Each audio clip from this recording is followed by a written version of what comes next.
Hello and welcome. Today I'm going to show you how to log into your MT4 account.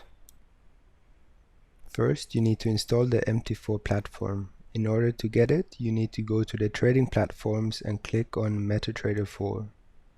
Over here, all you need to do is insert your email address and click on download now. It should start the download immediately. Once the download has finished, just click on it and go through with the installation of your MT4 platform.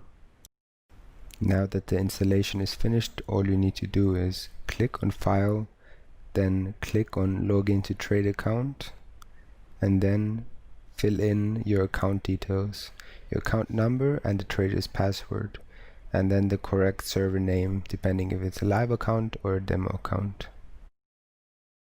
Should you require any additional assistance, please don't hesitate to get in touch by either writing us an email or using our online chat service, which you will find on our homepage. Thank you for watching.